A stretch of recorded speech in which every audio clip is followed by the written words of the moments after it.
1947 کا سال ہے، برصغیر کی تاریخ کا وہ سیاہ باب ہے جس نے کروڑوں لوگوں کی زندگیوں کو ہمیشہ کے لیے بدل کر رکھ دیا۔ یہ صرف زمین کی تقسیم ہی نہیں تھی، یہ انسانیت کا امتحان تھا۔ یہ ایک ایسی ہجرت تھی جو خون، آنسو اور جدائی کی علامت بن گئی۔ یہ کہانی ہے رمضان بی بی کی۔ وہ ایک عام سی خاتون تھی اور ضلع حصار کے گاؤں میں اپنے شوہر اور 3 بچوں کے ساتھ پرسکون زندگی گزار رہی تھی۔ لیکن جو ہی آزادی کے ساتھ تقسیم کا اعلان ہوتا ہے، فضا میں نفرت کے شعلے بھڑک اٹھتے ہیں۔ پڑوسی جو برسوں سے بھائیوں کی طرح رہتے تھے، ایک دوسرے کے خون کے پیاسے ہو گئے۔ رمضان بی بی کے گاؤں میں بھی حالات بگڑنے لگے۔ ایک رات اچانک شور مچ گیا۔ لوگوں نے خبردار کیا کہ مسلمانوں کے گھر جلائے جا رہے ہیں۔ رمضان بی بی نے اپنے بچوں کو سمیٹا اور شوہر کا ہاتھ تھاما اور نکل پڑی، اس سفر پر جس کا انجام کسی کو معلوم نہ تھا۔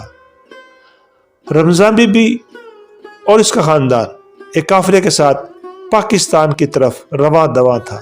راستے میں وہ مناظر تھے جنہیں لفظوں میں بیان کرنا ممکن نہیں۔ ٹرینوں کے ڈبے لاشوں سے بھرے ہوئے تھے، رہتے قافلوں پر حملے، چیختی مائیں، بچھڑتے بچے۔